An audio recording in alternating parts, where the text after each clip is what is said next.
Hello guys, आपका स्वागत है एक और नए वीडियो में। चलिए बिना किसी देरी के शुरू करते हैं। जैसा कि हमने पिछले एपिसोड में देखा था कि ली ने डायरेक्टर बीन का इलाज किया था। अब आगे एपिसोड की शुरुआत में हमें दिखाया जाता है कि डायरेक्टर बीम कह रहे थे कि डॉक्टर ली, आप तो सचमुच में एक जीनियस हो। आपने तो मेरे स्किन इन्फेक्शन को 5 मिनट में ही ख़त्म कर दिया। और फिर डायरेक्टर सन कहते कि मुझे ऐसा पहले लगता था कि जैंग पर बड़ी बड़ी बातें ही करता था, लेकिन जब से मैंने तुम्हें देखा था अब पता चला कि तुम सचमुच में ही जीनियस हो।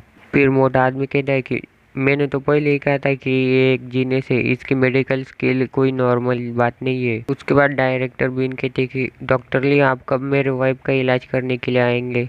जिस पर ली कहता है कि मैं कल फ्री हूँ, इसलिए मैं कल आपके वाइफ का इलाज करने के लिए आऊँगा। फिर डायरेक्टर मीन ग्लास को चीयर्स करते हुए कहते हैं तो ये तो अच्छी बात है, इसलिए मैं आपको कल पिक करने के लिए आऊँगा, यानी कि लेने के लिए आऊँगा। नेक्स्ट सीन में हमें ली की सास दिखाई जाती है जो कि अपने पर्स में घर की चाबियां ढूंढ रही होती है। तभी उनकी नज़र गेट में से अंदर आती हुई कार की तरफ जाती है, जिसमें से कि ली बाहर आता है, जिसे देखकर ली की सास पूरी तरह से शॉक हो जाती है। तभी ली अपनी सास से कहता है कि मॉम, आप घर के बाहर ऐसे खड़े रहकर क्या कर रही हो? लेकिन ली की सास कहती कि रुको जरा, तुम पहले ये बताओ कि तुम्हें इतनी महंगी कार कहाँ से लाए हो? ये कार मुझे शेन फेंग ने गिफ्ट में दी है, जो कि शेन कॉरपोरेशन के सीईओ है। इसमें क्या गड़बड़ है फिर? जिस पर ली की सास चिल्लाते हुए कहती है कि तुम मुझसे झूठ बोलना बंद करो, तुम्हें पता भी है शेन फेंग कौन है?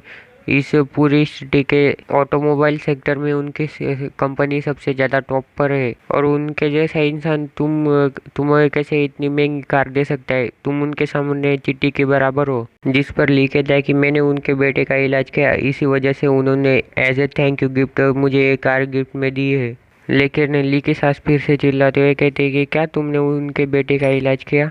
क्या तुम्हें किसी का इलाज भी करना आता है? मुझे पता नहीं, लेकिन अगर तुमने एक कार रेंट पर ली है तो जल्दी से जल्दी जाकर इसे वापस कर दो। लेकिन ली वहाँ से गुस्से में जाते हुए अपने मन में कहता है कि मैं इसका सामना ही नहीं कर सकता। लेकिन ली की सास ली पर चिल्लाते हुए कहती है कि तुम वही के वही रुक जाओ, तुम मुझे एटीट्यूड मत दिखाओ। तुम काम धंधा तो कुछ करते नहीं, उल्टा हमारे फैमिली के पैसों पे ऐश करते हो। मुझे ऐसा लगा था कि तुम अपनी फैमिली से अलग हो, लेकिन तुम्हारी फैमिली के जरा और तुम्हारे पापा की तरह ही शेमलेस हो।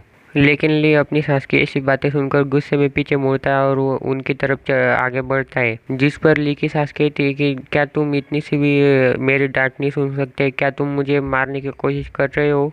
है तुम ये क्या करना चाहते हो? लेकिन ली अपनी सास से गुस्से में कहता है कि मुझे ये चीज़ क्लियर कर लेने दो।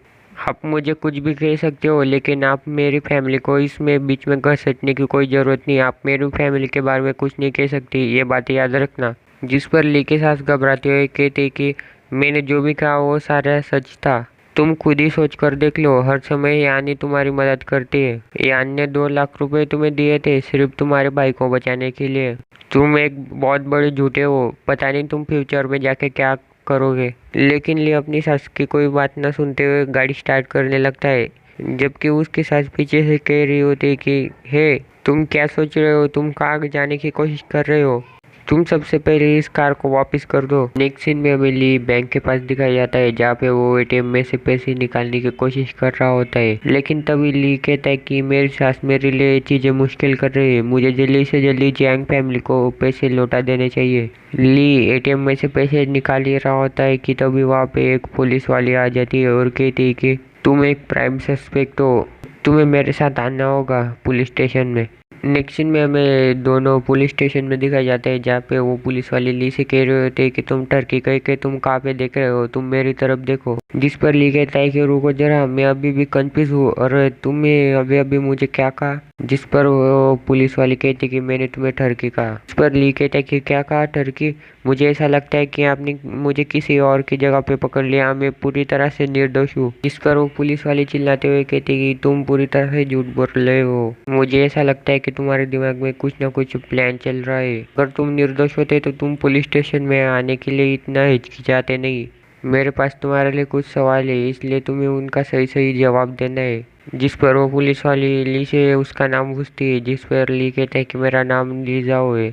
और फिर वो उसका जेंडर पूछती है, जिस पर ली चिढ़ते हुए कहता है कि क्या तुम अंधी हो, तुम्हें दिखाई नहीं देता मैं किस जेंडर का हूँ। ली का ऐसा जवाब सुनकर वो पुलिस वाली गुस्से में कहती है कि तुम अपनी जबान संभाल कर बात करो। जिस पर वो ली चिढ़ते हुए उस पुलिस वाली से कहता है कि मैंने यहाँ पे आकर ही तुम पर बहुत बड़ा एहसान कर दिया है। मैं तो बस अपने एटीएम में से कुछ कैश निकाल रहा था, लेकिन तुम ही थी जिसने मुझे बिना किसी प्रूफ के अंदर डाल लिया और अरेस्ट कर लिया। और तो और तुमने मुझे ठरकी भी कहा, क्या तुम्हें मैं ठरकी जैसा दिखता हूँ? इस पर वो पुलिस वाली अपनी सर हिलाते हुए कहते कि हाँ हाँ, तुम बिल्कुल ही ठरकी जैसे दिखते हो।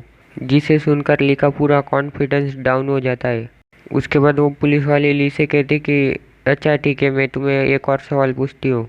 तुम मुझे ये बताओ कि तुम 3 दिन पहले शाम को क्या कर रहे थे और कहाँ थे? जिसके जवाब में ली कहता है कि मैं घर पर सो रहा था।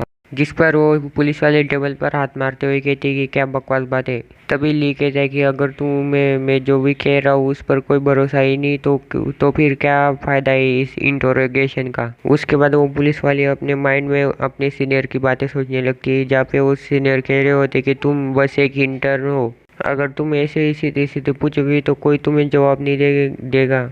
उसके बाद हमें उस पुलिस वाली का एक डेविलिश लुक दिखाया जाता है और वो कहती है कि तुम्हारी हिम्मत कैसे हुई मुझसे ऐसे बात करने की। तभी वहाँ पे उस बंदी का सीनियर आ जाता है और वो कहता है कि हमने गलत बंदे को पकड़ लिया है।